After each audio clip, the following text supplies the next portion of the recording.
여러분 축복합니다. 먼저 우리 요한계시록 1장 말씀을 같이 보도록 하겠습니다.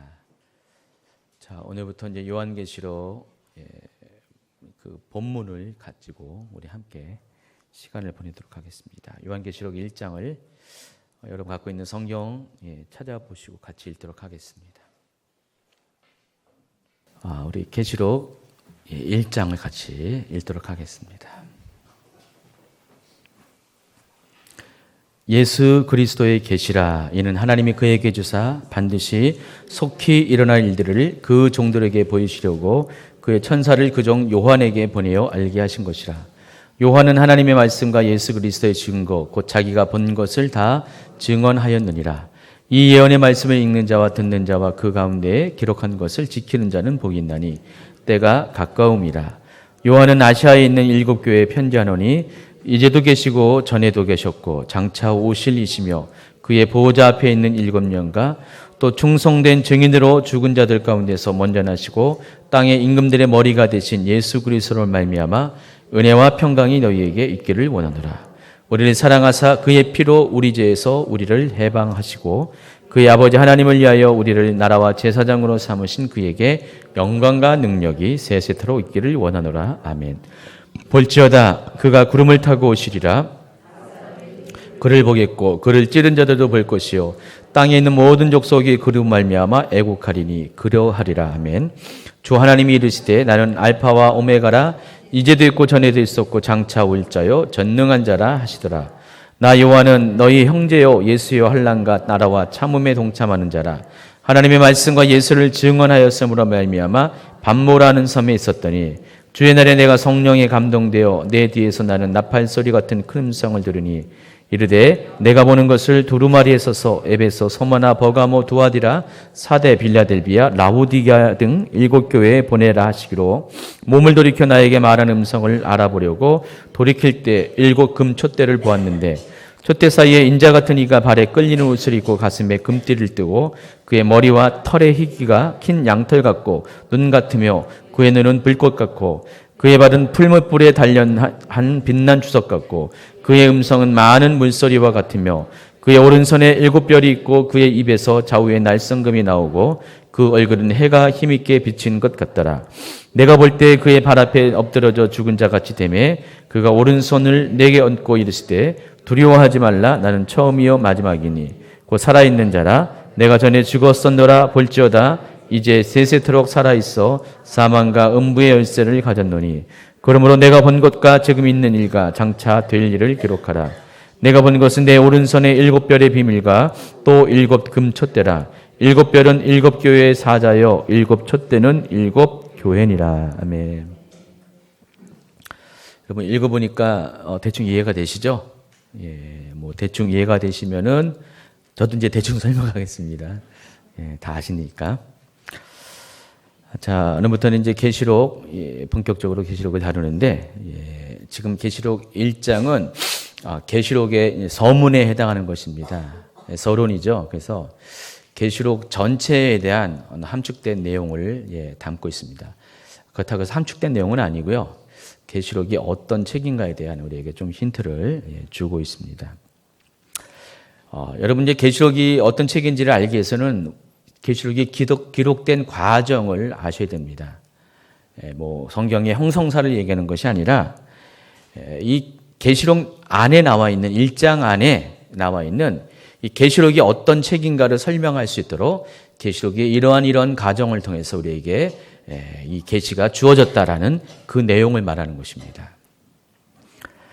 계시록은 반드시 속히 일어날 일들을 당시에 실존했던 소아시아의 7 교회의 리더들에게 전달해서 그들로 하여금 이 마지막 때, 다가올 마지막 때를 깨워서 준비하려고 쓴 그런 책입니다.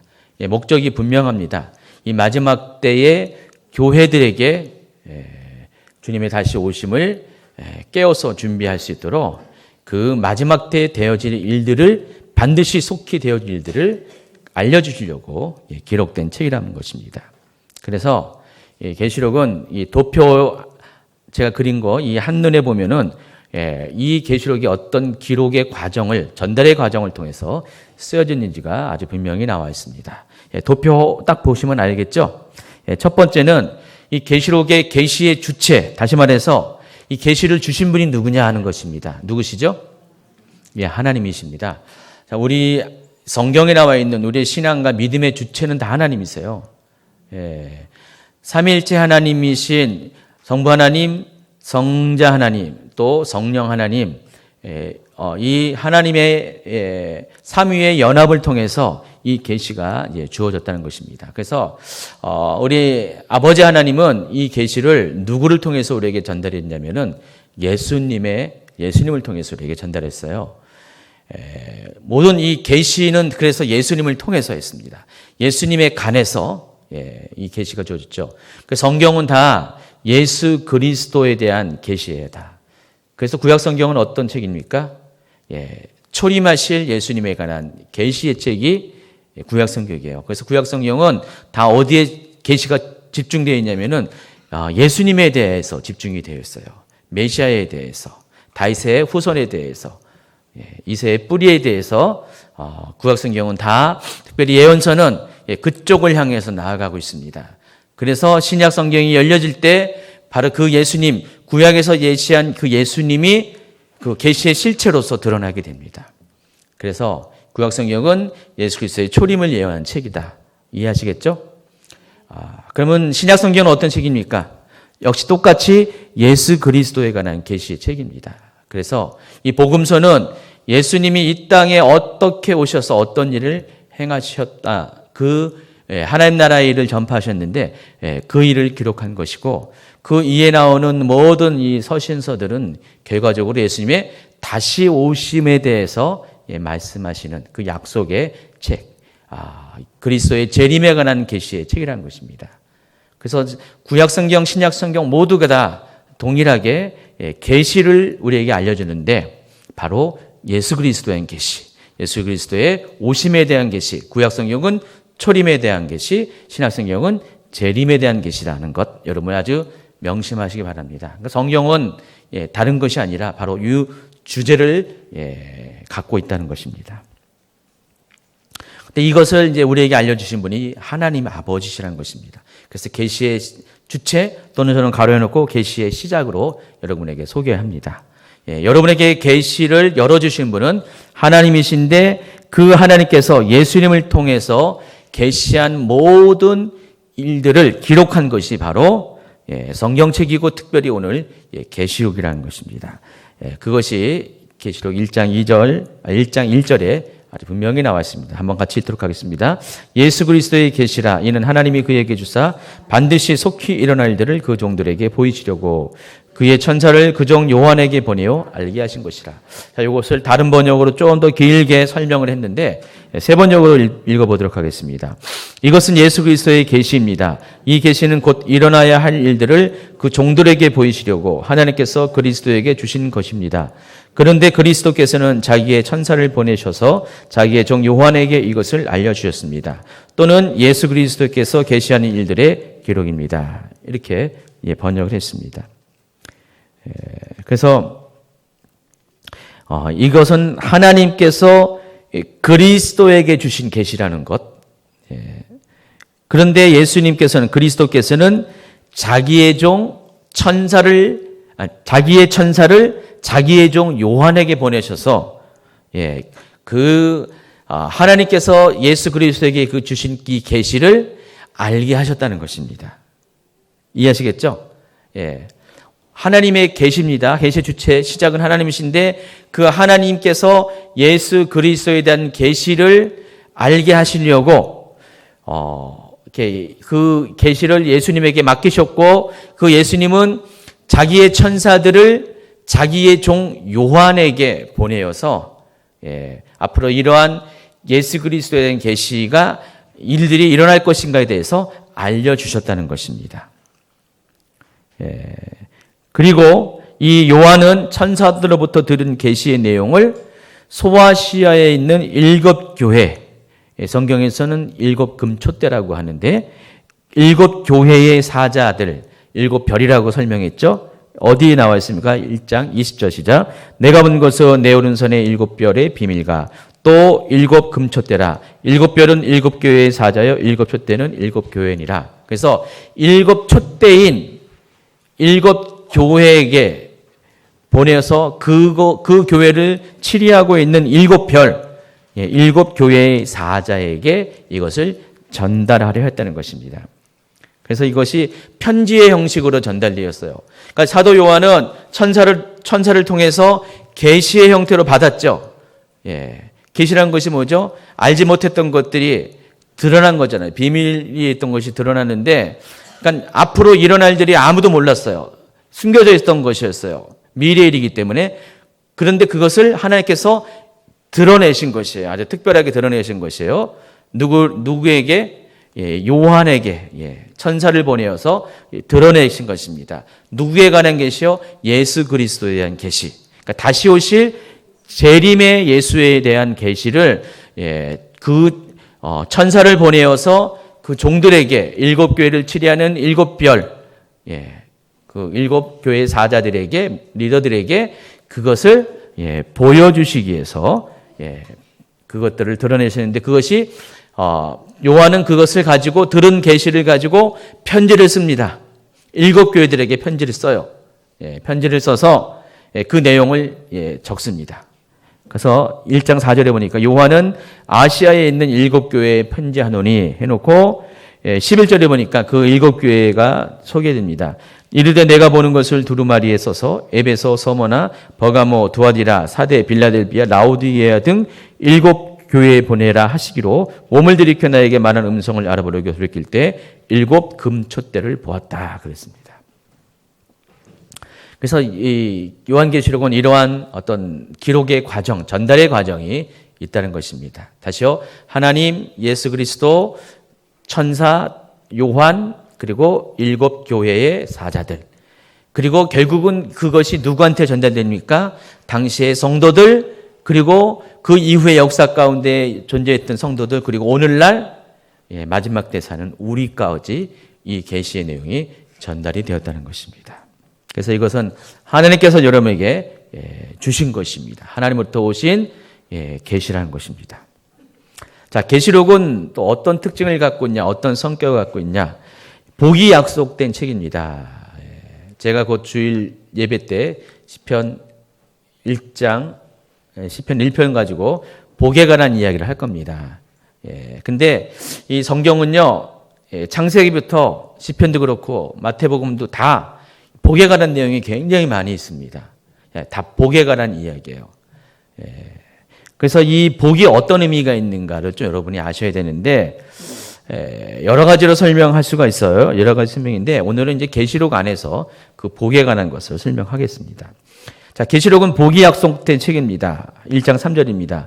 이 예언의 말씀을 읽는 자와 듣는 자와 그 가운데 기록한 것을 지키는 자는 복이 있나니. 14장 13절. 또 내가 들으니 하늘에서 음성이 나서 이르되 기록하라. 지금 이후로 주 안에 죽는 자들은 복이 있도다. 16장 15절. 누구든지 깨어 자기 옷을 지켜 벌거벗고 다니지 아니하며 자기의 부끄러움을 보이지 않는 자는 복이 있도다. 19장 9절. 어린 양의 혼인잔치에 청함을 받은 자들은 복이 있도다. 20장 6절. 이 첫째 부활에 참여한 자는 복이 있고. 22장 7절. 이 두루마리의 예언의 말씀을 지킨 자는 복이 있으리라. 14절. 자기 두루마리를 빠는 자들은 복이 있으니. 자, 보세요. 계속해서 계시록은 복이 있다, 복이 있다, 복이 있다, 복이 있다. 계속해서 복에 관한 이야기를 하고 있음을 알 수가 있습니다. 우리가 알고 있는 바와 같이 계시록은 심판에 관한 이야기를 담은 책입니다. 심판하면은 복과 아무런 상관이 없는 것처럼 보이지만은 그 심판은 믿지 않은 자들에겐 심판이지만은 여러분 같이 믿는 자들에게는 결코 두려울 심판이 아니라는 것입니다. 바로 오히려 복이 되는 것이에요. 그래서 마지막 때가 오는 것에 대해서 여러분 두려워할 것이 아닙니다. 하나님께서 여러분에게 복 주시려고 그동안 우리가 완전히 취했어야 되는데 취하지 못했던 그 복을 이제는 취하게 하시려고 이 심판을 여러분에게 주신 것이라고 생각하시기 바랍니다.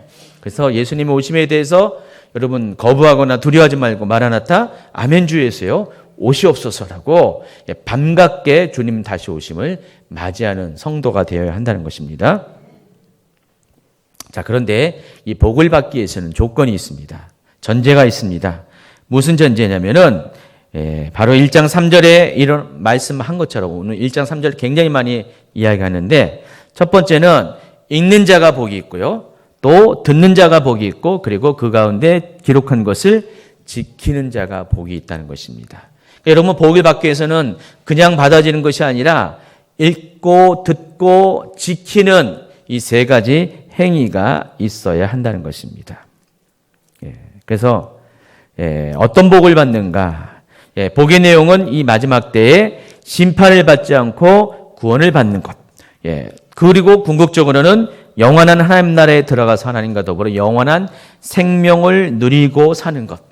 이것을 옛날 우리 언어로서는 영생복락 막 그랬잖아요. 영원한 생명, 그 복을 즐긴다. 바로 이것이 성경에서 계시록에서 말하는 바로 복의 내용이라는 것입니다.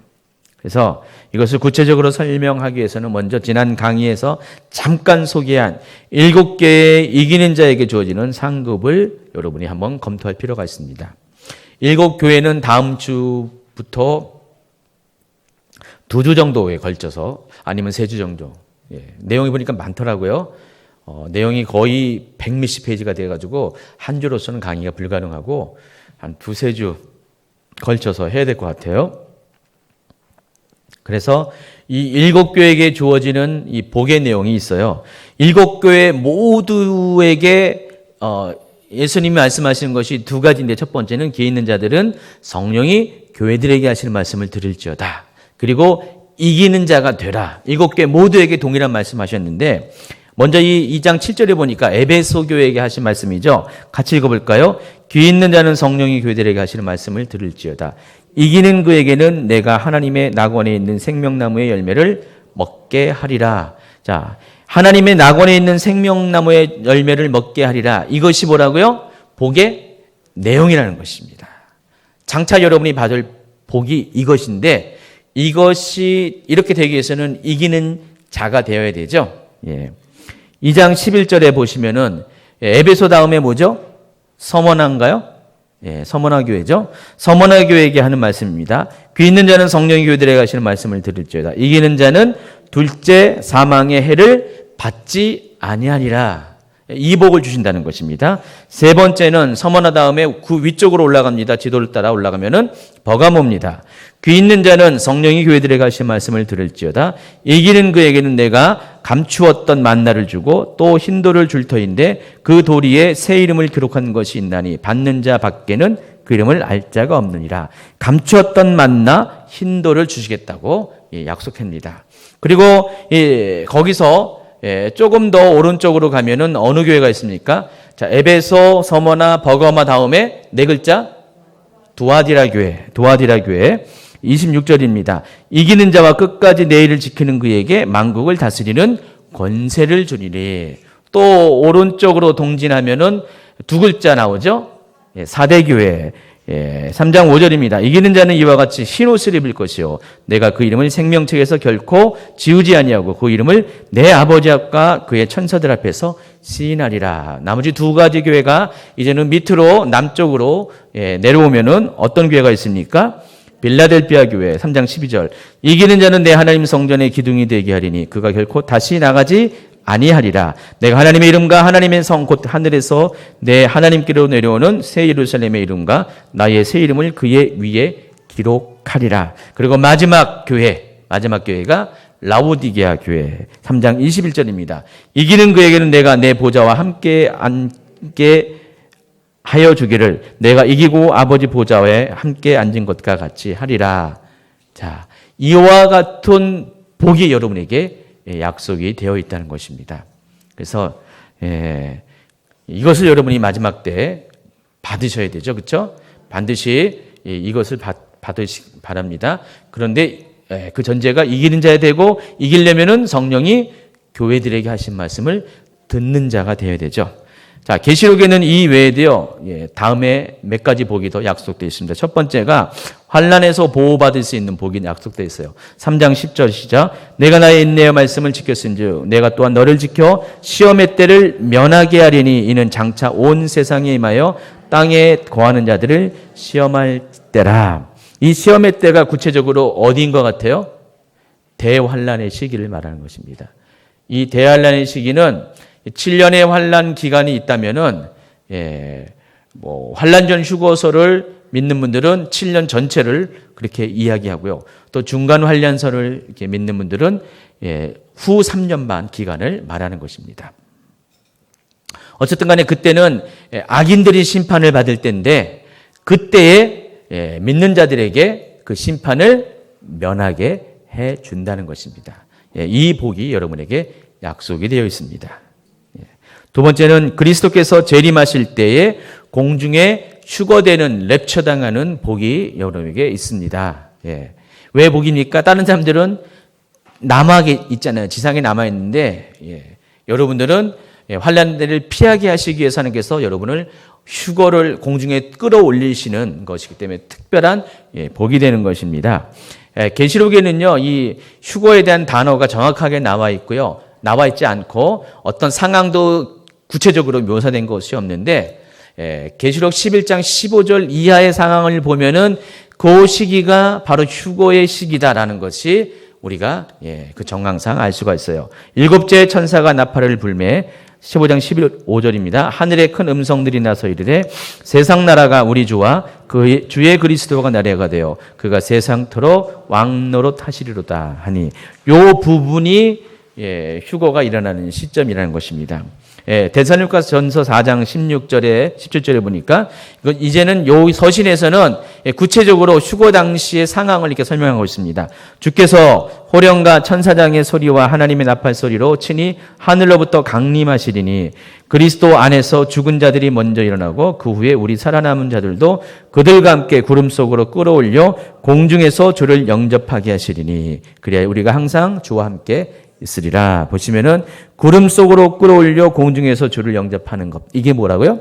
휴거라는 것입니다. 그래서 우리 성도들에게는 이 복이 예정되어 있다는 것. 그리고 세 번째가 천년왕국에서 주님과 함께 왕노릇하며 살아가는 복이 또 우리에게 주어져 있습니다. 계시록 2장 20장 6절 이 첫째 부활에 참여하는 자들은 복이 있고 거룩하도다. 둘째 사망이 그들을 다스리는 권세가 없고 도리어 그들이 하나님과 그리스도의 제사장이 되어 천년 동안 그리스도와 더불어 왕노릇하리다. 그리고 마지막으로 영원한 왕국에서 하나님의 백성, 하나님의 아들이 되어 그 나라를 상속받는 복이 약속됩니다. 계시록 21장입니다. 내가 들으니 보호자에서 큰 음성이 나서 이르되 보라 하나님의 장막이 사람들과 함께 있음에 하나님이 그들과 함께 계시리니 그들은 하나님의 백성이 되고 하나님은 친히 그들과 함께 계셔서 모든 눈물을 그 눈에서 닦아주시니 다시는 사망이 없고 애통하는 것이나 곡하는 것이나 아픈 것이 다시 있지 아니하리니 처음 것들이 다 지나갔음이로라. 보좌에 앉으신 이가 이르시되 보라 내가 만물을 새롭게 하노라 하시고 또 이르시되 이 말은 신실하고 참되니 기록하라 하시고 또 내게 말씀하시되 이루었도다. 나는 알파와 오메가요 처음과 마지막이라. 내가 생명수 샘물을 목마른 자에게 값없이 주리니 이기는 자는 이것들을 상속으로 받으리라. 나는 그의 하나님이 되고 그는 내 아들이 되리라. 아멘. 자, 이 복들이 계시록에서는 저와 여러분을 위해서 예비되어 있다는 것을 여러분이 아시기 바랍니다. 뭐든지 알아야 면장을 하는데 면장까지 필요 없습니다. 우리는 면장 수준이 아니죠. 알아서 여러분이 천국의 왕이 되어야 됩니다. 왕노릇하는 통치하는 사람이 되어야 되는데 우리가 이 모든 것을 알지 못하면은 마지막 때에 드러날 이 계시를 알지 못하면은 그렇게 되어질 출발 자체를 할 수가 없는 것이에요. 그래서 이 마지막 때에 계시는 반드시 여러분이 알아야 된다는 것입니다. 아까 누가 복인 사람이 했어요? 세 가지 전제가 있다고 했어요. 읽는 자, 듣는 자, 그 가운데 기록한 것을 지키는 자. 이 세 종류의 사람을 설명했는데 그럼 과연 읽는 자는 누구를 가리킨가? 여러분 대충 아시겠지만은 이 편지가 누구한테 전달된 겁니까? 일곱 교회의 사자들에게 사도적인 리더십을 가진 사람들.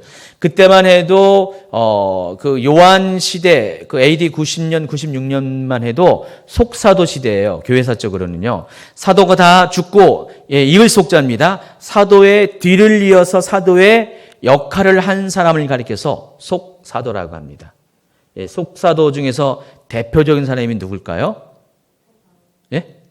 바울은 사도의 그 범위에 들어가고요. 속사도는 그 이후의 사람들입니다. 예수님의 12 제자 빼고, 그러니까 사도 바울도 그 반열에 들어가고요. 나머지 그 다음 단계의 사람들이 있습니다.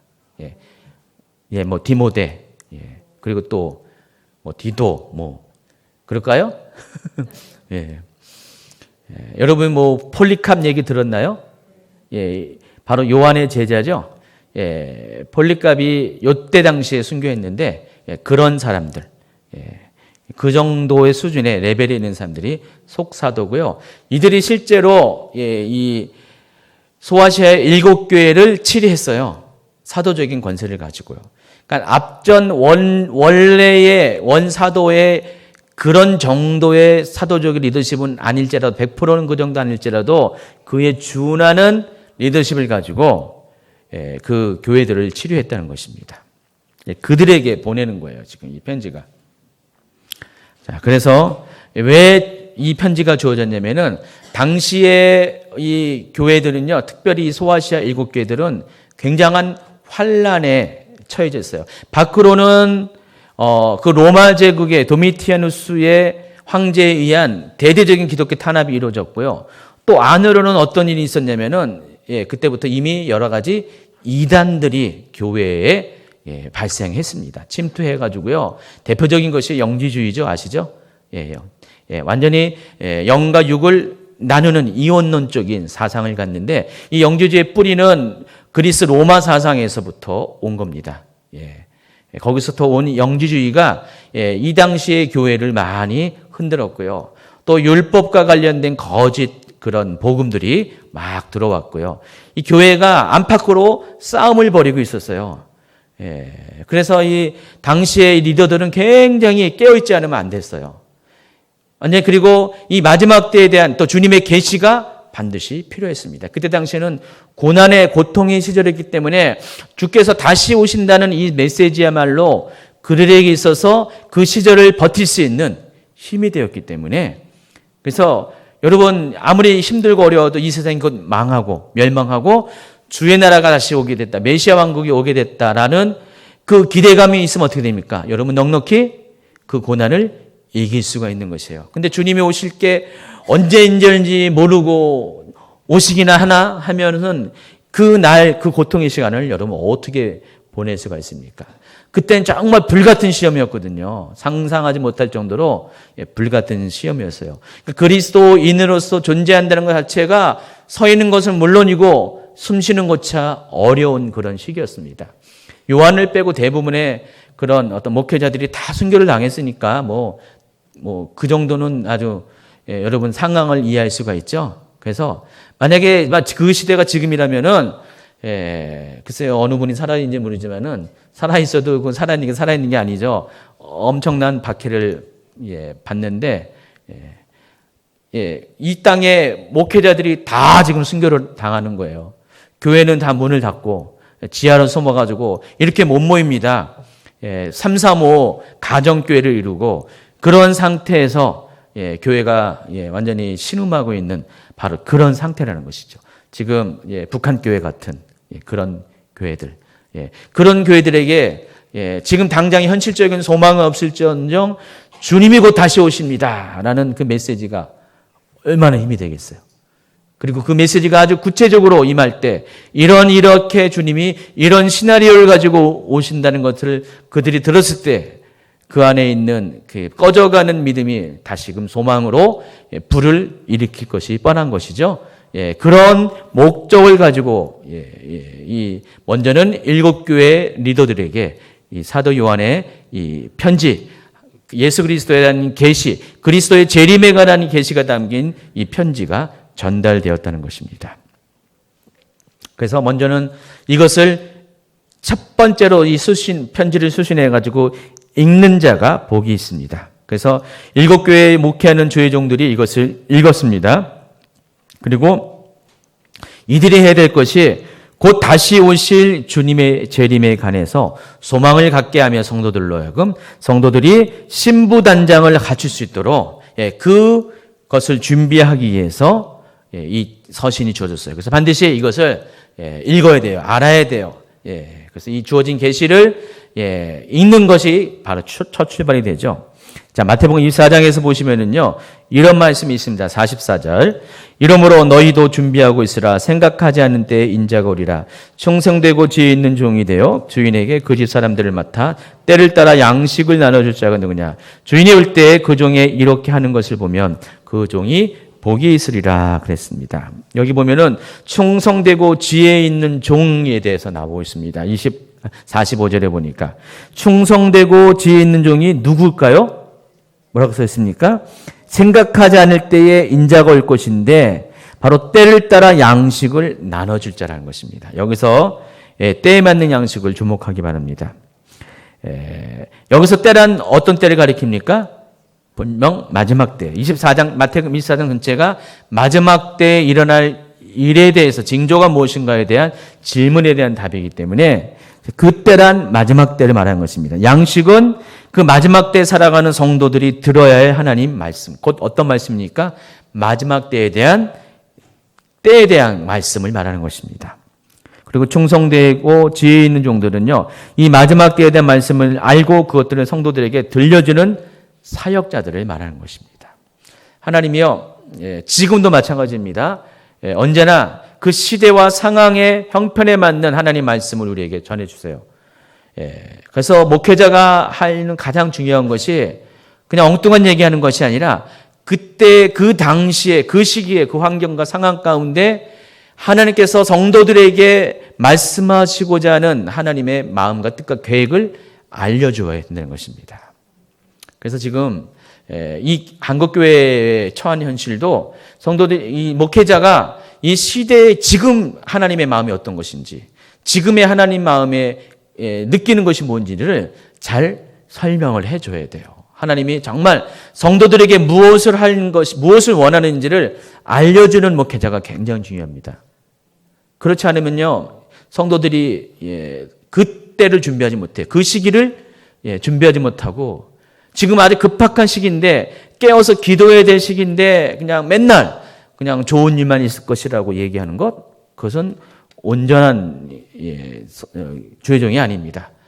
물론 하나님이 주신 이 복에 대해서 성경 전체가 복에 대해서 얘기하기 때문에 이야기하는 것은 당연하지만은, 그러나 그것만 얘기하고 지금 하나님이 이 급박한 시기 가운데 성도들에게 요구하고 원하는 것이 때로는 그것이 그들을 힘들게 하는 어떤 채찍과 같은 것일지라도, 무거운 짐일지라도 그것을 가감없이 말해주는 것이 진정한 목회자라는 것입니다.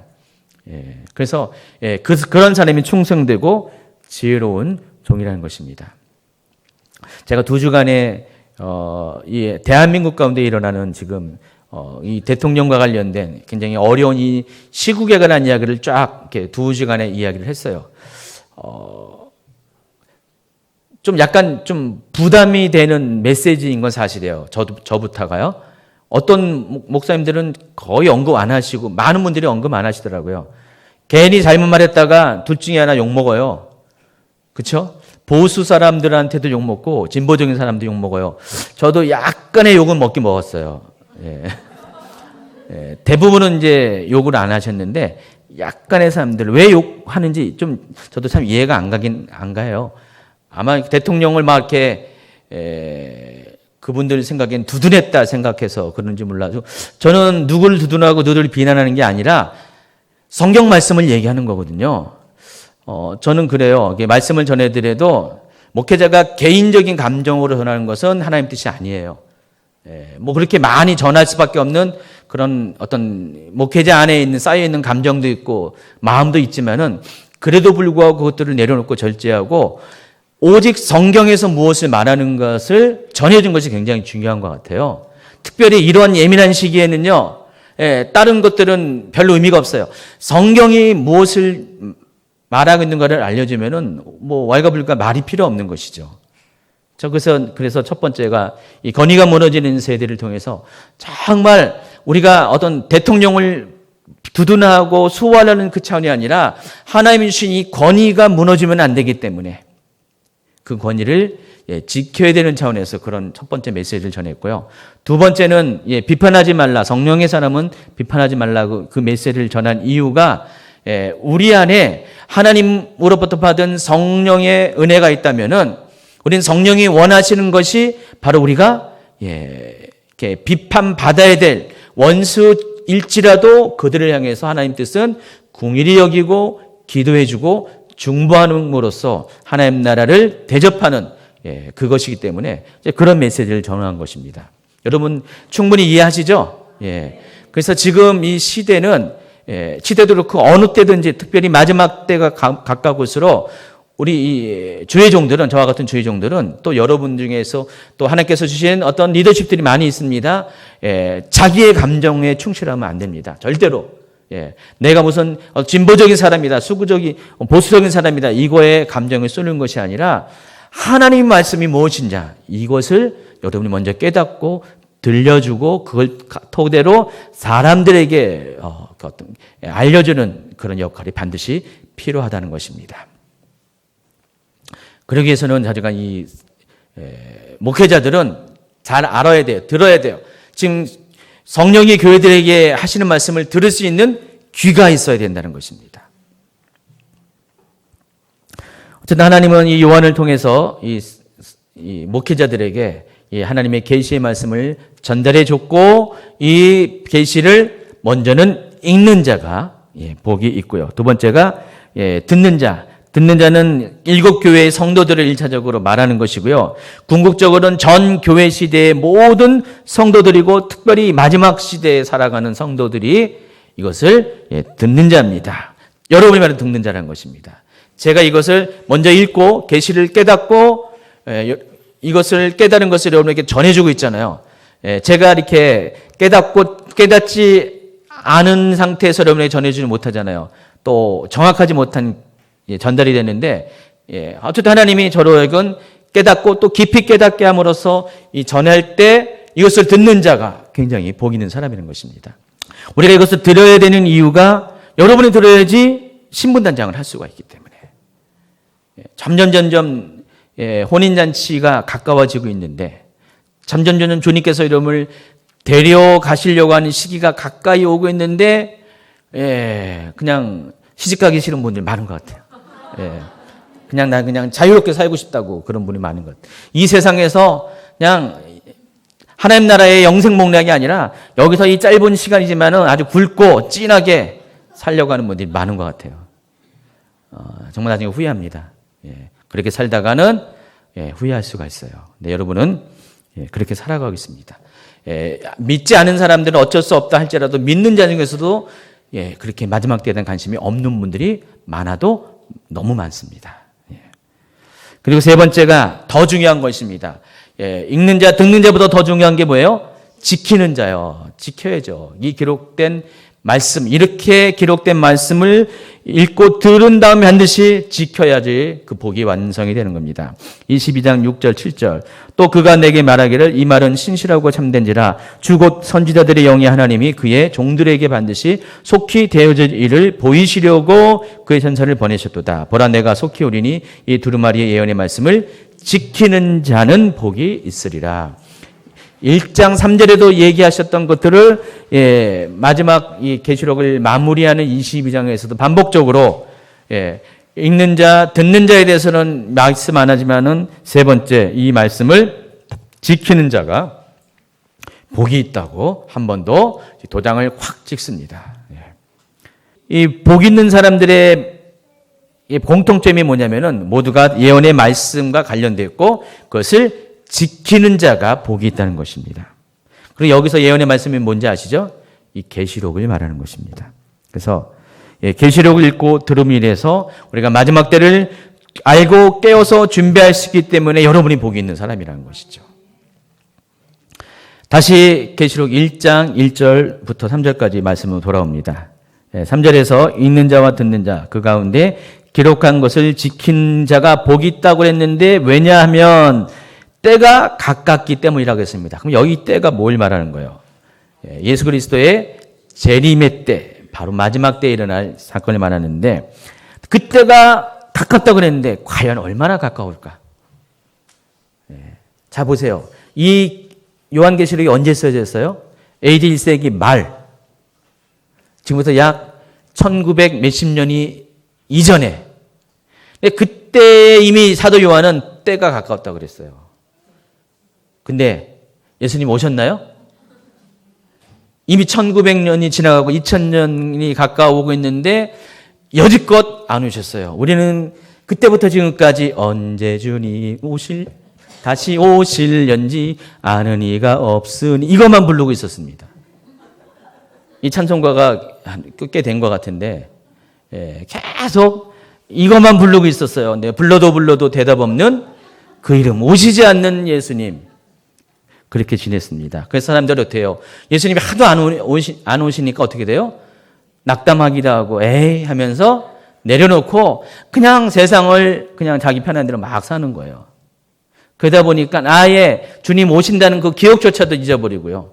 생각도 못하고 그렇게 살아가는 사람들이 너무나 많았습니다. 근데 우리가 이 예수님이 오시는 그 때에 대해서 가까워졌다는데 그 때에 대해서 우리가 좀 이해가 필요합니다. 이 때가 과연 어떤 의미를 갖고 있을 것인가. 또 계시록 1장 7절에도 이런 말씀이 있습니다. 볼지어다 그가, 여기서는 그는 예수 그리스도를 말합니다. 구름을 타고 오시리라. 각 사람의 눈이 그를 보겠고 그를 찌른 자들도 볼 것이요 땅에 있는 모든 목석이 그로 말미암아 애곡하리니 그러하리라. 아멘. 여기를 보니까 더 심각합니다. 사도 요한은 어떻게 말했습니까? 예수님이 구름을 타고 오실 것인데 각 사람의 눈이 보겠고 아주 딜레마가 그를 찌른 자들도 볼 것이요. 그러면 예수님 당시에 살았던 예수님을 찔른 사람이 누구예요? 로마 공병 있잖아요. 그도 볼 것이요. 모든 땅에 있는 족속이 그로 말하면 애곡하리라. 그러니까 이게 예수님이 정말 아주 가까이 마셨다는 것을 지금 말하고 있잖아요. 정황상. 그러니까 그때 당시 사람들은 이것을 딱 들었을 때 와, 주님이 곧 오시겠구나 하면서 그 고난의 시기를 견뎌냈어요. 근데 오시지 않았어요. 그래서 우리가 이 때에 대한 이해가 필요하다는 것이죠. 하나님의 때는 과연 어떤 것을 말하는가? 분명히 7절에 상에 보면 예수님의 재림은 요한이 살던 시기 내지는 그 다음 시기에 반드시 이루어졌어야 됩니다. 예수님을 찌른 사람도 예수님이 오신 것을 보게 될 것이라고 말했기 때문에. 자, 그러나 그러지 않았어요. 근데 어떤 문제가 있을까요? 자, 보시면은 헬라에서 때를 가리키는 단어가 두 가지라는 거 아시죠? 크로노스. 크로노스는 일반적인 물리적인 보편적인 시간을 의미하는 것입니다. 두 번째가 카이로스. 이 카이로스는 하나님의 섭리가 일어나는 결정적인 시간. 그래서 우리가 저게 크로노스죠. 저 시계가 8시 지금 49분. 그렇죠?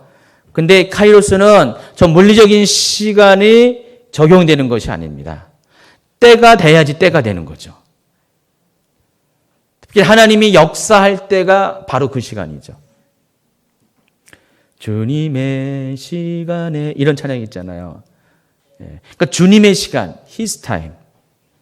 대문자 H죠. His time. 그의 시간이 바로 여기서 말하는 때, 카이로스라는 것입니다. 그러니까 계시록 1장 7절에서는 크로노스라는 단어를 사용한 게 아니에요. 카이로스라는 단어를 사용했어요. 헬라어.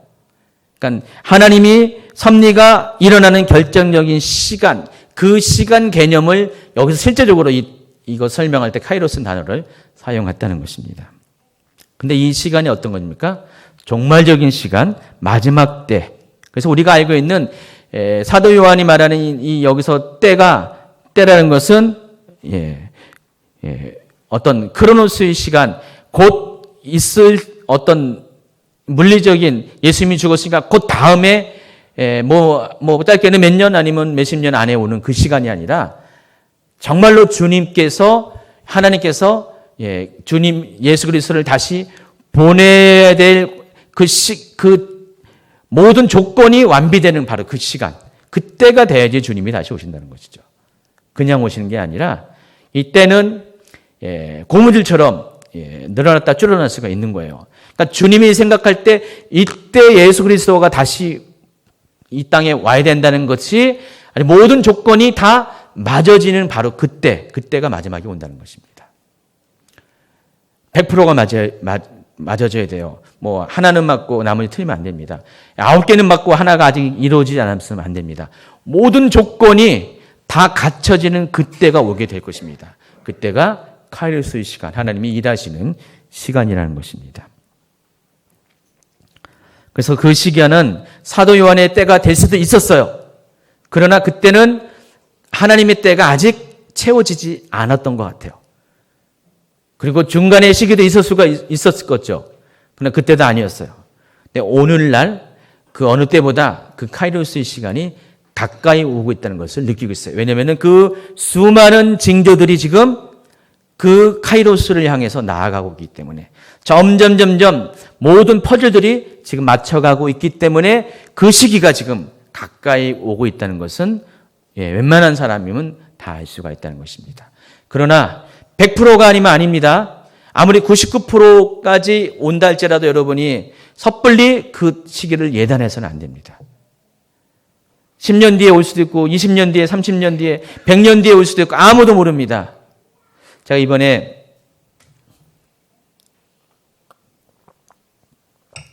미국 대선을 보면서 느끼는 게 있었어요.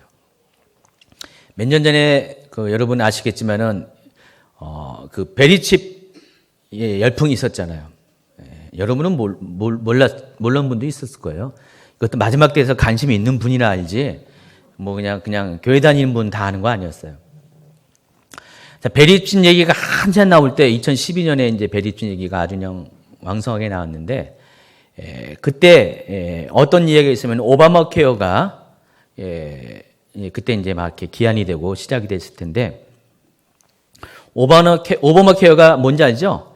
오바마가 이렇게 제창한 의료 보험 개혁 아니죠? 그 오바마 케어가 이미 실시하고 있습니다. 지금 실시하고 있어서 핵심은 그거예요. 미국은 워낙에 의료비가 비싸가지고요. 아주 상류층 사람들은 문제가 없어요. 근데 하류층 사람도 문제 없어요. 정부 보조를 받고 있는 우리나라에 뭐라 그러죠? 요즘은 옛날에 영세민 요즘은 기초 수급자. 기초 수급자. 이런 사람들은 미국도 아주 가난한 사람에게는 다 의료 혜택이 있어요. 최상의 의료는 아니지만 기본적인 의료 혜택이 있어요. 근데 문제가 뭐냐면 중간 사람들은 의료 혜택이 아주 애매한 거예요. 자기 돈 주고 다 하려니까 너무 비싸잖아요. 그래서 기본적인 것만 받더라도 한 사람당 한 500불, 최소한 500불. 가족이 내 식구면 어떻게 돼요? 의료비만 2,000불. 의료보험료만. 그것도 다 이제 공공의료보험이 아니잖아요. 민간 의료보험이잖아요. 그걸로 다 책임져 주는 것도 아니고. 그러니까 아주 그냥 살기가 힘들었죠. 그래서 미국에서는 딴 거는 살기 괜찮은데 의료비 때문에 못 살아요. 뭐 하나 병원 가서 소독 하나 해도 10만 원. 그러니까 미국에서 그 의료보험을 갖고 못한 사람이 5천 몇백만 명이었대요. 미국 인구의 한 거의 20% 정도 되나요? 그 사람들이 의료보험 혜택을 못 보는 거예요. 아파도 병원 못 가요. 특별히 여러분, 만약 여러분이 거기에서 불법 체류자 신분이 있어봐요. 아파서 버팅기다가 한국에 돌아올 수밖에 없는 그런 상황. 그래서 교포들이 그러잖아요. 이빨 한 5개 정도가 아프다. 그러면 비행기 타고 와요. 그럼 비행기 값 다 빼고도 남는다는 거예요. 지난번에 우리 쉐럴 목사님이 여기 한국에서 치과 갔다 온 거 아시죠? 이빨 5개 이거 뭐라 그러죠? 임플란트 말고 여기 떼우는 거요. 그거를 하시는데 미국에서 돈이 어마어마했나 봐요. 그래서 한국에 와가지고요. 말도 안 통하는데 혼자서 치과 가셔가지고요. 막 해가지고 보여주고 해가지고 그것을 이제 혼자 가서 치료를 받은 거. 치료받고 본을 뜨고 메꾸는 거 본을 뜨고 그런데 5개를 하는데 미국에서 1개 값도 안 나온다는 거예요. 그때 당시 그때 한 200만 원 가까이 나오셨어요. 근데 미국에서는 그 돈을 갖고 하나밖에 못 한대요. 그 5개 하려면 1,000만 원 드는 거예요. 가지고 한국에 오니까 벼르고 벼르다가 오셔가지고 하신 거였어요. 그 정도로 이렇게 살기가 팍팍하죠. 그러니까 이제 오바마가 그것을 개혁해야 된다. 그래서 이제 오바마 케어를 했어요. 근데 문제가 뭐예요? 그 안에 몸에 부착하는 어떤 장치에 대한 언급이 있었어요. 그걸 가지고 이제 베리칩 얘기가 나온 거고 짐승의 표가 나왔어요. 그래서 이 오바마 케어 안에서 그것들이 해석이 되면서 어떻게 됐습니까? 오바마 케어가 단계별로 1년, 2년 단계별로고 전 국민 아주 의무 가입 조건이라서 만약에 이것이 가입 안 한다. 첫 해에는 벌금 얼마, 두 번째는 더블, 세 번째는 따더블, 그리고 2017년부터 내년이죠. 그걸 안 하면은 징역형, 형사처벌을 한다. 그래가지고 이거야말로 짐승의 표다. 베리칩이 베리칩이다. 짐승의 표가 돼가지고 난리가 났었어요. 제가 얘기했잖아요. 그래서 그 오바마 케어에 대한 오해가 많이 있었다고. 아직도 그 오바마 케어 갖고 막 그거 갖고 주장하는 분도 계시지만은 그러나 거기에는 많은 오해가 있었어요. 착각을 불러일으키는 뭔가 어떤 헐리우드 액션 같은 게 있었던 거예요. 그래서 저는 이제 그것에 대해서 미리 오바마 케어에 대한 어떤 생각들에 대해서 강의 가운데 얘기를 해줬는데, 근데 어떻게 됐습니까? 이번에 트럼프가 대통령이 당선이 되면서 100일 만에 해야 될 것 중에 여러 가지 과제가 있는데 그 중에 하나가 오바마 케어 캔슬시키는 거예요. 다 없애버리는 거예요. 다 취소시키는 거예요. 왜냐면은 그게 오히려 더 안 좋다 그러는 것이죠. 그러니까 미국의 그런 의료보험법은 구조적인 개혁이 그거 갖고 해결이 안 된다는 거죠. 그래서 이제 그걸 다 캔슬시키는 걸로 공약을 내놨어요. 아마 공약이 실행될 겁니다. 물론 동성애 다시 원위치. 지금 미국에 9명의 연방 대법관이 있잖아요.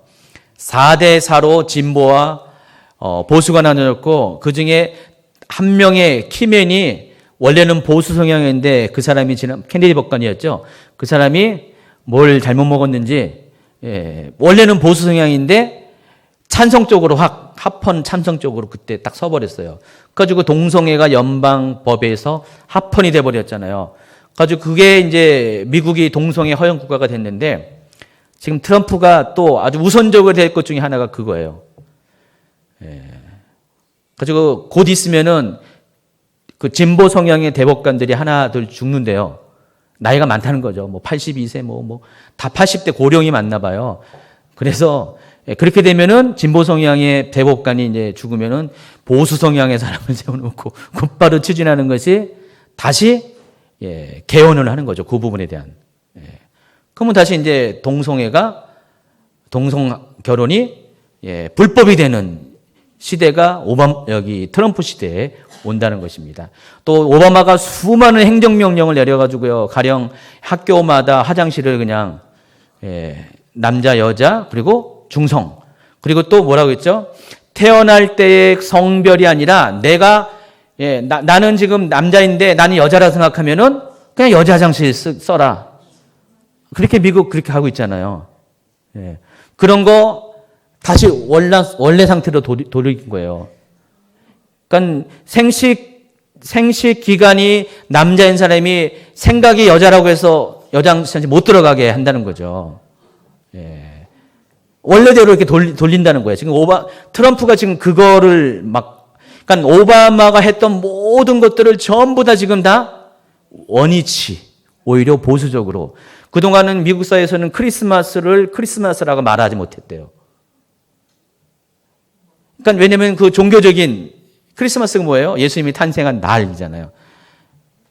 그래서 그 종교에 대한 차별이다 해가지고 크리스마스를 오바마가 대통령 된 후에 마음껏 얘기하지 못하는데 트럼프가 뭐라 하는가? 이제는 크리스마스라고 말아야 되지 않냐. 그래서 지금 트럼프가 지금 그걸 하고 있습니다. 그러니까 수많은 그런 잘못된 것들을 다시 되돌리는, 그래서 일견에는 이런 게 있어요. 트럼프가 암살당하는 거 아닌가 하면서 여러분 좀 기도 좀 많이 해주셔야 돼요. 어쨌든 이런 상황을 보면은 오바마가 대통령이 되고 8년 동안에 그 집권하는 기간 동안에 많은 사람들이 와, 이제는 정말 가까이 왔다. 5분 전도 아니고 1분 전도 아니고 몇 초 전이다. 근데 시계가 지금 뒤로 다시 가고 있어요. 자, 이런 상황을 여러분 어떻게 보시겠어요? 어떻게 보시겠어요? 아직 하나님이 원하시는 때가 아니라는 거죠. 어쩌면 하나님이 우리에게 한 번 더 기회를 주는 겁니다.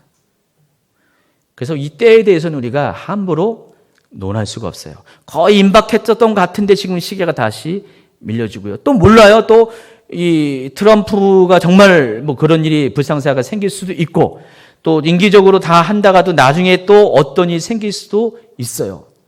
예, 트럼프가 워낙에 좀 이렇게 비호감이니까 일반 사람들에게, 또 이렇게 하다 보면 똑같이 그런 부분에 쌓여 있는 사람이 생길 거 아니에요. 나중에 또 트럼프가 또 대통령이 이제 임기가 끝나면은 진보 쪽에서 또 이제 대통령이 되면은 이전보다 더 강하게 오바마 이상으로 할 수 있는 사람이 생길 수 있고, 아무도 예측할 수가 없습니다.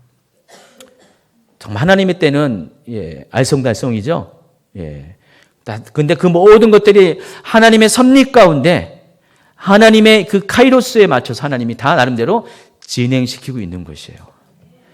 그런 차원에서 사도 요한의 때에 이미 마지막 때가 올 수도 있었어요. 근데 뒤로 밀렸어요. 뭔가 다 하나님의 어떤 카이로스의 때가 있다라는 것입니다. 그래서 우리가 함부로 예단할 수 없다는 것을 아시기 바랍니다. 뭔 얘기하다 말았죠?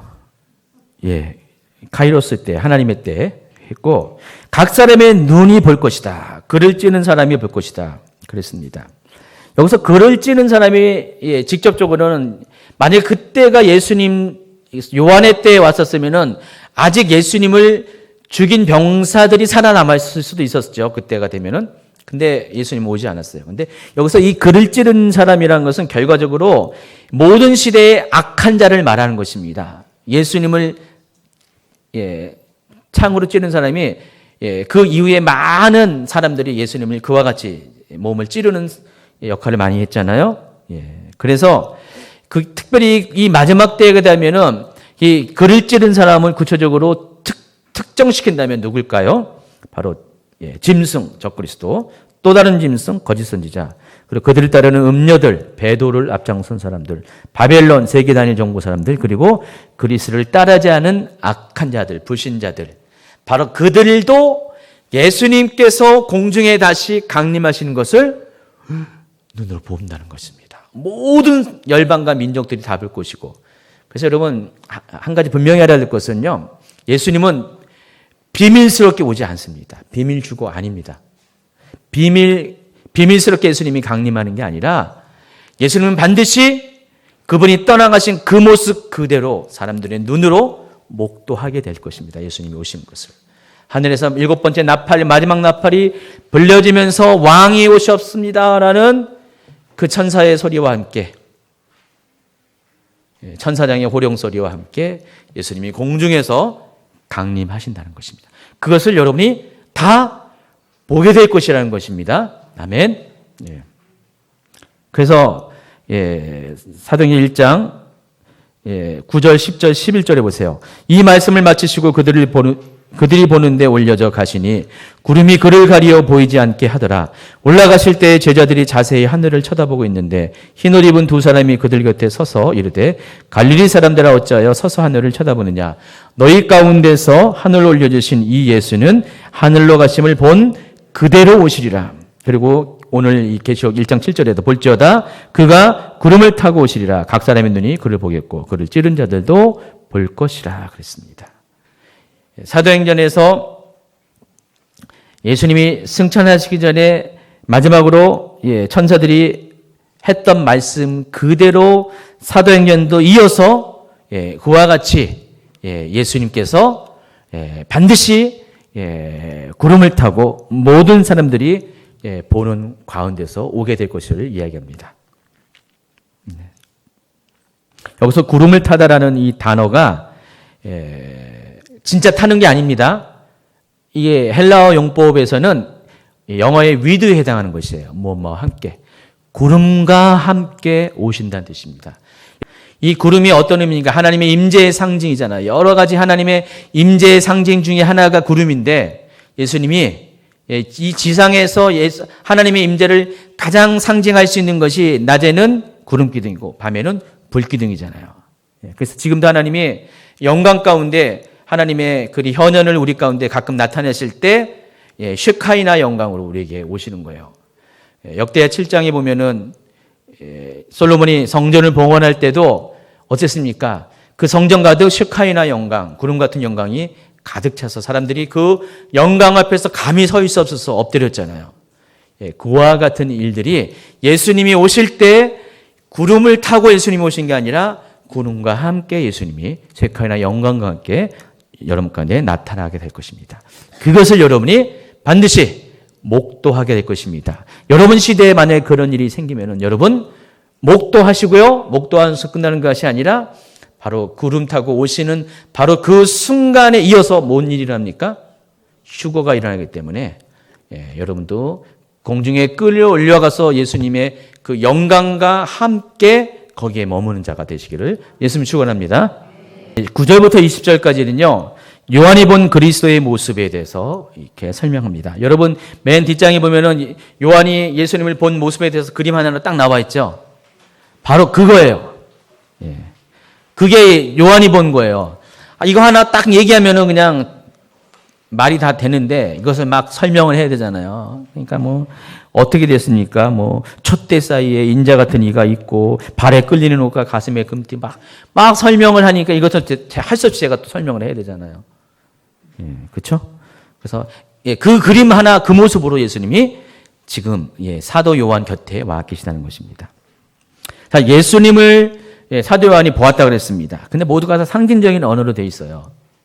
상징적인 언어인데 요한이 그렇게 설명한 이유가 두 가지를 찾아볼 수가 있는데 첫 번째, 요한에게 보이신 예수님의 모습은 그동안 요한이 보았던 예전에 요한이 예수님을 보았던 그 육체의 모습이 아니기 때문에 만약에 요한은 예수님을 누구보다 더 지근해서 본 사람이었잖아요.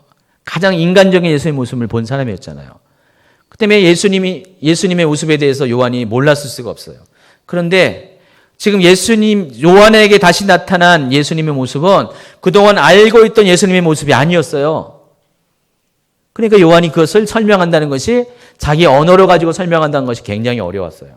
그러니까 상징적인 언어를 사용할 수밖에 없습니다. 근데 왜 예수님 모습이 어려웠냐면은 바로 육신을 갖고 있는 예전의 그 모습이 아니라 바로 변화가 된 영체의 모습을 갖고 있기 때문에 우리가 영체는 분명히 우리의 모습은 갖고 있는 것 같지만은 어떤 또 다른 영적인 그 안에 있는 모습들이 또 따로 있다는 것이죠. 모습은 분명히 그분이라는 걸 아는데 영적인 어떤 그 풍기는 것들이 다르게 특별한 것이 있다는 것입니다. 그래서 요한은 그것을 다 상징 언어로 설명을 할 수밖에 없습니다. 또 둘째는 요한에게 보이신 예수님 모습 자체가 상징적인 모습으로 보여졌을 수도 있다는 것입니다. 어쨌든 중요한 것은 여러분이 나중에 예수님을 볼 때는요, 우리가 알고 있는 예수님의 모습과는 상당히 다를 것입니다. 그러니까 지금 우리가 알고 있는 예수님은 구원자 예수님이십니다. 온유하시고 자비로우시고 여러분을 끝까지 용납하시고 이해하시고 받아주시는 예수님이신데 마지막 때에 여러분 가운데 보여줄 예수님의 모습은 굉장히 달라요. 그래서 여러분이 갑자기 어떤 뭐라 그럴까요? 거리감이 느껴질 거예요. 그동안 내가 친근했던 그 예수님이 아니에요. 예수님을 만났는데 옛날에 내가 알고 있던 그 예수님이 아니야.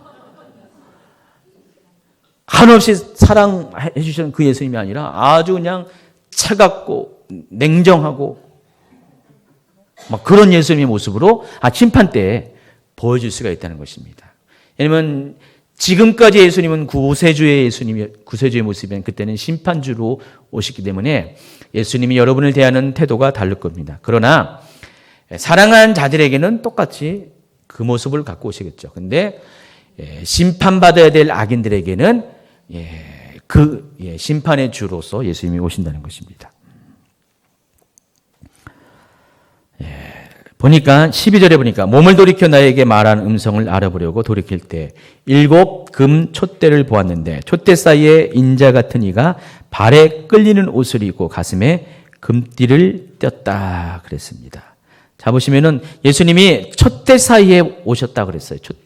촛대가 뭐라고 했어요? 20절에는 7 촛대는 7 교회니라. 자 그러면 지금 이 사실을 통해서 알 수 있는 것은 예수님은 지금 7 교회를 순찰하신다는 것입니다. 7 교회를 직접적으로 이 요한계시록이 7 교회에게 쓰여진 편지이기 때문에 7 교회에 그리고 그 7 교회가 오늘날 이 역사상의 교회는 모든 교회 그리고 마지막 때 교회 모든 이 교회들을 상징하고 있기 때문에 예수님은 지금 이 교회들 가운데 지금 찾아오신다는 것입니다. 모든 시대의 모든 교회를 돌보시는 예수님에 대해서 이렇게 표현했고요. 발에 끌리는 옷과 가슴에 금띠라고 했습니다. 이 발에 끌리는 옷은요, 여러분 한마디로 이 옷은 누가 있습니까? 시녀가 있습니까? 공주가 있습니까? 시녀가 어찌 감히 발에 끌리는 옷을 입습니까? 그 옷을 입어도 입을 수가 없어요. 일을 해야 되는데 막 밥비물 하는데 탁 밟혀가지고 넘어지고 어떻게 일을 합니까? 이 발에 끌리는 옷은 아주 존귀한 사람만이 높은 지위에 있는 사람만이 입을 수 있는 옷이었어요. 당시에 귀족, 왕족들만. 서민들은 발에 끌리는 옷을 입을 수가 없었습니다. 그래서 이 발에 끌리는 옷은 신분을 상징하는데 더군다나 왕권을 상징하는 가슴의 금띠. 가슴의 금띠는 아무나 쓰는 것이 아니라 왕들만이 할 수 있는 것입니다. 그 모습으로 오셨어요. 그러니까 예수님은 왕으로서의 위엄과 영광을 가지고 마지막 때는 여러분 가운데 찾아오신다는 것입니다. 흰 양털 같고 눈과 같은 머리털, 양털과 눈 모두가 다 특징인 희다는 것입니다. 흰다는 것은 순결을 상징하기도 하고요. 또 성경에서는요, 이 희다는 것은 또 노인의 지혜를 상징한 것입니다. 그래서 예수님은요, 순결함과 지혜를 가진 모습으로 마지막 때 여러분에게 보여줄 것입니다. 지금 다 상징 언어이기 때문에요, 여러분이 이것을 잘 이해하세요. 그러니까 제가 이렇게 설명하지만은 이 상징 언어 자체는 해석하는 사람에 따라 달라요. 그러나 그래도 최대한 저는 성경적으로 해석하려고 하는 거고요. 또 불꽃 같은 눈은 여러분 다 이해하시겠죠? 그 불꽃 같은 눈이 어떤 눈입니까? 막 환한 눈입니까? 우락부락하기 때문에 이 불꽃 같은 눈이라는 것은 성경에서 불꽃 같은 눈이라는 것은 바로 통찰하는 눈이에요. 모든 것들을 바라보고 살피는 눈을 말하는 것입니다. 그래서 불꽃 같은 눈을 가지고 사람의 마음과 중심을 살피신다는 것입니다. 마지막 때 오시는 예수님은요, 이 불꽃 같은 눈을 오셔서 여러분의 마음을 감찰하실 것입니다. 그래서 여러분 하나님 앞에서는 여러분 마음을 숨길 수가 없어요. 거짓말은 마지막 때는 거짓말. 지금은 막 거짓말을 하는데 마지막 때 하나님 앞에서는 절대로 거짓말을 못 한다는 것입니다. 어느 분이잖아요. 여러분이 이제 환상을 통해서 꿈이었나 환상을 통해서 천국에 갔는데 천국의 문 앞에서 딱 예수님이 딱 계시더래요. 계셔가지고 사람들이 막 천국 문 앞에 들어오는 것을 보면서 그랬다고 했잖아요. 한 가지 질문을 한다고 얘기했어요. 너 이 세상에서 뭐 하고 왔냐? 그때 대답이 둘 중에 하나라는 것이요. 예수님을 사랑하고 왔습니다. 또 딴 사람은 예수님을 사랑하지 못한 거죠. 그래서 둘 중에 하나 대답밖에 없는 거예요. 근데 거짓말을 못해요. 예수님을 사랑하다 왔으면 그래? 통과. 천국에 들어가요. 안 그랬다면 거부당하고 이런 일이 있을 것이다 라고 그분도 나름대로 어떤 체험을 통해서 그렇게 묘사를 했어요. 천국의 특징은 거짓말하는 자는 절대로 들어갈 수 없어요. 거짓말하는 사람은 어디 들어가요? 지옥에 들어가는 거죠. 그래서 나중에는 하나님 앞에서 여러분 거짓말을 못한 이유가 더 하나님 나를 알고 있다는 것을 뻔히 알고 있기 때문에 거짓말을 못하는 거예요. 지금은 할 수가 있겠죠. 근데 주님이 나를 알고 있다는 것을 그게 아는 거예요. 그때 되면은. 그래서 거짓말을 할 수가 없어요. 그래서 예수님은 마지막 때 그와 같은 모습으로 여러분에게 나타날 것입니다. 불꽃 같은 눈으로 찾아오실 것입니다.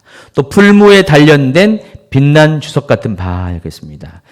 풀무 속에서 빛난 주석 같은 것은 불순물이 전혀 없는 완전한 성결을 상징하고 바른 사람의 행위를 상징하죠. 그래서 결국 뭐예요? 풀무 속에 빛난 주석 같은 발은 죄가 전혀 없는 거룩한 삶의 행실을 가진 예수님. 그래서 예수님의 발을 보면은 막 풀무불 속에서 그냥 이렇게 다 단련돼 가지고 불순물이 완전히 없어진 때는 물론이거니와 아무것도 없어진 아주 그냥 깨끗한 순결한 그 발을 가지고 신발 안 신는 거죠. 예수님은 그 발을 보고 와 발이 저렇게 깨끗하고 빛날 수가 있겠냐 하면 탄성을 지를 정도 그 모습으로 오실 것입니다. 그만큼 예수님은 완전한 삶에 있어서 완전한 깨끗한 모습으로 여러분을 찾아오십니다. 또 많은 물소리와 같은 음성으로 예수님은 여러분을 찾아올 것입니다. 에스겔 43장에서는요. 하나님의 음성을 많은 물소리와 같다 그랬어요. 한번 읽어볼까요? 43장 2절. 이스라엘 하나님의 영광이 동쪽에서부터 오는데 하나님의 음성이 많은 물소리 같고 땅은 그 영광으로 말미암아 빛난디. 예수님 하나님의 동쪽에서부터 하나님의 영광이 오는데 물소리처럼 무슨 물소리가 어떤 거죠? 저거 어떻게 뭔지 모르겠어요. 그 음향효과 있잖아요. 그런 것들은 막 오는데 근데 그 물소리가 올 때 상황이 어떤 거냐면은 3절에 있습니다. 그 모양이 내가 본 환상 전에 성음을 멸하러 올 때 보던 환상 같고 그랬습니다. 그러니까 예수님이 많은 물소리처럼 오시는데 그 오시는 그 이유가 성음을 멸하려고 심판하시려고 오신다는 것입니다. 실은 그 많은 물소리는 좋은 소리가 아니라 두려운 음성이죠. 악인들에게는요. 예수님의 큰 능력과 건설을 가지고 세상으로 심판을 하러 오시는 바로 두려운 분이라는 그런 이야기입니다. 오른손의 7별, 아까 설명한 것처럼 주님께서 붙잡고 계시는 그런 목회자들, 전 세계의 목회자들을 지금 예수님이 붙잡고 계신다는 것입니다. 주의 종들을요. 또 입에서 나오는 좌우의 날쌘 검. 계시록 19장에 보니까요. 이런 말씀이 내가 하늘에 열린 것을 보니 보라 백마와 그것을 탄 자가 있으니 그 이름은 충신과 진실이라. 그가 공의로 심판하며 싸우더라. 하늘에 있는 군대들이 시고 깨끗한 세마스포 옷을 입고 백마를 타고 그를 따르라. 그의 입에서 예리한 겁이 나오니 그것으로 망국을 치겠고. 여기서 그는 누구죠? 바로 백마 타고 오신 예수님이 말한 것입니다.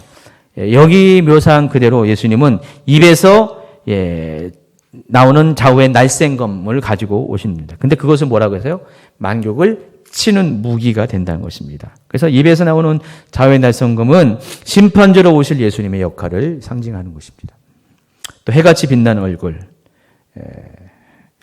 성경은 하나님을 회로 비유하면서 하나님께서 은혜와 베푸는 것을 사랑을 베푸는 것을 해로 얼굴을 비친다라고 설명합니다. 하나님의 은혜를 거둘 때는 얼굴을 가리우신다 합니다. 그래서 이 해라는 것은 주님의 은혜와 사랑의 속성을 가리키는데 그럼에도 불구하고 예수님의 얼굴은 그와 같이 심판자로 오시지만은 여전히 은혜와 사랑의 속성을 가지고 여러분에게 오신다는 것입니다. 자, 예수님은 머리부터 끝까지 발끝까지 순결하고 지혜로우신 분이십니다. 죄가 전혀 없으신 분입니다. 그분은 사람의 마음과 뜻을 살피는 전지한 속성을 가지셨고 그 능력과 권세를 가진 왕의 위엄과 영광을 가지고 장차 심판주로 오실 것입니다. 그러나 크신 은혜와 사랑을 가지고 모든 교회와 사역자를 또한 붙들고 계십니다. 바로 이것이 마지막 때 여러분이 목도하게 될 예수님의 모습이라는 것입니다. 예수님은 이와 같은 모습으로 여러분 가운데 찾아올 것이에요. 1장 3절의 말씀을 꼭 기억하시기 바랍니다. 때가 가까워 오겠습니다. 이 때는 하나님이 마지막 때의 일들을 일으키는 역사하시는 섭리하시는 그때인데 크로노스의 시간이 아니라 카이로스의 시간이라고 했습니다. 이 때를 결정하신 분은 오직 하나님 아버지밖에 없으신데, 근데 그때가 지금 하나님께서 계속해서 그때를 보내줄 거라고 계속해서 말씀하시고, 성경을 통해서 말씀하시고, 환경을 통해서 말씀하시고, 역사를 통해서, 사람을 통해서 지금 말씀하고 계시는데, 중요한 것은 그 때를 읽는 자, 듣는 자, 또 그때를 준비하기 위해서 하나님께서 말씀하신, 예수님 통해 말씀하신 이 마지막 때에 준비한 내용들을 지켜 행하는 자, 그런 사람이 되어야 한다는 것입니다. 그런 사람은 이와 같이 여러분을 향해서 찾아오시는, 마지막 때 찾아오시는 예수님이 결코 두려워하지 않을 것입니다. 이 예수님의 모습이 아무리 심판의 주의 모습을 온다 해도 그 심판은 내게 행하는 것이 아니라 악인에게 행해준 것이기 때문에 결코 두려워하지 않을 것입니다. 악인들은 여전히 더러운 옷을 입을 거지만은 예수님이 희고 깨끗한 세마포 옷을 입고 오는 것처럼 여러분에게도 바로 그 옷이 예비되어 있고 준비되어 있고 이미 예수님 오실 때 여러분에게 그 옷이 입혀져 있기 때문에 결코 두려워할 이유도 없을 것입니다. 그래서 여러분 그렇게 사셔야 됩니다. 아까 이 트럼프 얘기하면서 이 시대가 많이 우리가 생각하지 못한 다른 방향으로 가고 있습니다. 어쩌면 하나님이 여기 주시는 기회일 수도 있어요. 하나님은 한 영혼이라도 더 돌이키기를 원하기 때문에 어떤 그 핍박 속에서 정결함도 있지만은 그런 또 한 번 하나님의 은혜를 주시는 이 때를 잘 선용하기 바랍니다. 그래서 또 한 번의 부흥이 정말 이렇게 후 3년 반의 기간 동안에 부흥도 있을 것이지만은 또 한 번의 부흥이 좀 있어야 될 것 같아요. 그래서 이제는 많은 사람들이 주에게 돌아오고 더 마지막 때의 말씀을 통해서 깨어나서 한 영혼이라도 더 은혜 받고 또 하나님 나라를 예비할 수 있는 저와 여러분 되기를 예수님을 축원합니다.